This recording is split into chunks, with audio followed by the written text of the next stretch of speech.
On to more green things that are very cool and I'm very excited about. Nice transition. Fucking Heroes in a Half Shell, baby. Yes. They're back.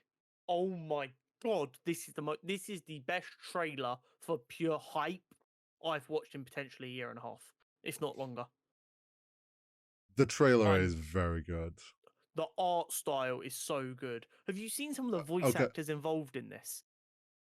Yes, I've seen pictures of each of the turtles, and I know Seth Rogen is one of Seth Rogen and John Cena are voicing the Hog and the Rhino. Yes. Jackie Chan is voicing Splinter. Wait, is he actually? Yes. I did not know that. So I'm sold. They've got a superstar cast, and then they've gone out and got 4 teenagers to play the Teenage Mutant Ninja Turtles. Oh, I'm sold. It's going to be so good. I want to address the salty people of the internet. Wait, are people really salty? People are calling out the art style as copying Spider-Verse. No. Yep. And even if it is copying, who gives a fuck? It's the best art style. This is what I'm going to say. To the people that have a problem with this idea that, they've copied Spider-Verse's art style, they're only doing this because of Spider-Verse. Shut up. Spider-Verse ratio.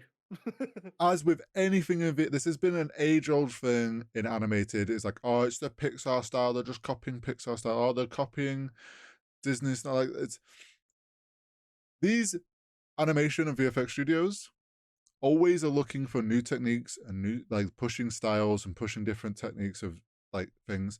Spider-Verse did that. They found a new avenue, a unique style, and a new way to mix 3D and 2D and create this very unique look, which opened the door and essentially was like, yo, look what you can actually do nowadays with some of these programs.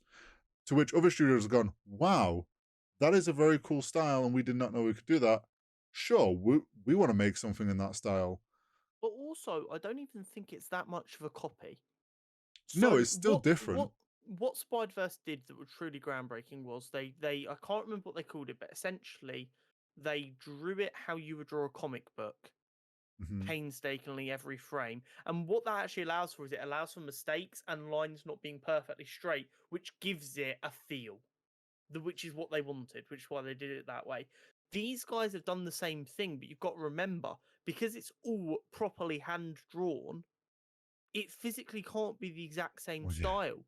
So if you actually look at like the shots that they have in New York City in the trailer, they're a lot more sketch looking.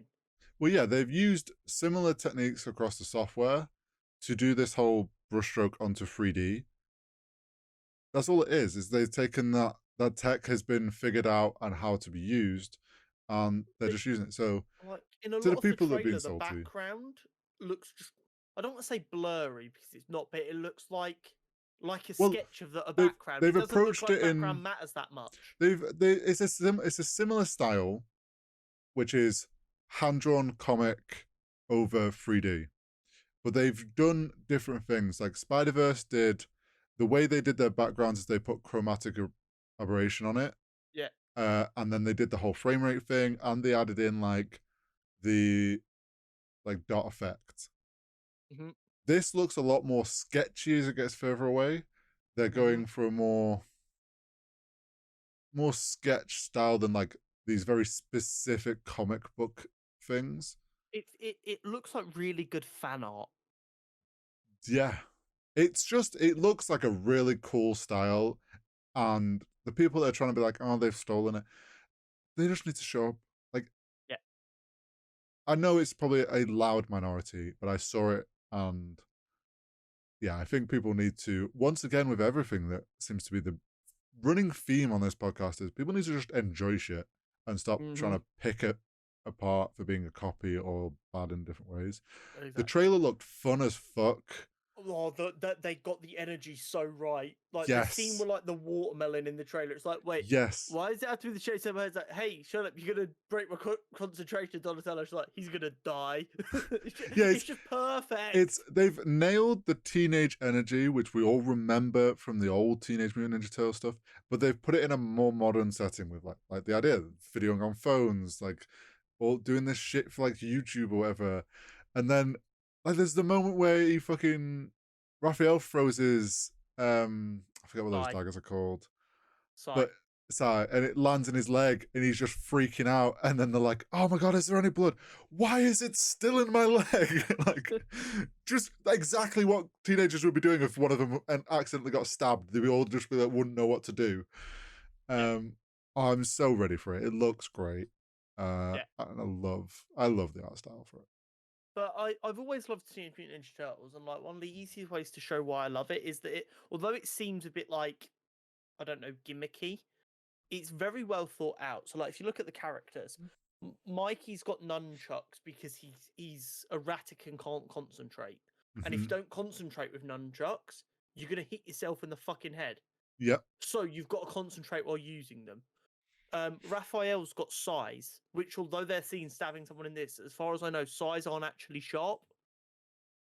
I They're defensive weapons. they they are sharp, but they are sharp in the sense of for stabbing, not like a sword blade. Yeah. And then yeah, They're the like used. They're supposed to be designed. They're defensively. designed to be used defensively Yeah, yeah, yeah, because Raph's got too much aggression. He needs to learn how to control yeah, himself yeah. and wait. Oh yeah. And then you got Donnie who needs the stick because you've got to have confidence to make that work. And he's always been really like tight in himself. Mm-hmm. And it's like it's just so well put together. The concept of 4 New York turtles Mm-hmm. protecting New York City is just phenomenal. Match it with this art style, which is just gorgeous. I need this film to be a roaring success, I think it really will be, and and then I need a million more I think this and Into the Spider Verse. No, Into the Spider Verse, which is the next one. across the Spider Oh, Verse. across the Spider Verse. These two films are gonna be the biggest animated films for like just full stop. Yeah, They're gonna blow shit out the water. And I do think Teenage Mutant Ninja Turtles is going to be a roaring success. Like, yeah. there's just even in the trailers, just so many moments that everyone's going to fall in love with again. It has the perfect energy of the Teenage Mutant Ninja Turtles that I remember. Yes, and the fact they've got Jackie Chan as Splinter. It's going to be such good. It's just going to be so good. Like all of the castings make sense, and then they've gone for 4. As far I don't recognize any of them. No, I That doesn't didn't. mean they haven't been anything. But they've gone for 4 actual teenage actors who are going to bring that energy to it. And I just think it's going to be so good. So if there is one thing we can convince you to do this year, when that film comes out in August, go watch it. Yeah, 100%. And if it's bad, I'm gonna just cry for a week straight. I don't see it being bad. Do you know why? I don't see it being bad because at this day and age, Jackie Chan ain't gonna do something bad. Man's too Been around the block too long. He's only gonna do work now if it's something he truly likes and believes in. So Yeah. I trust in Jackie Chan. Yeah,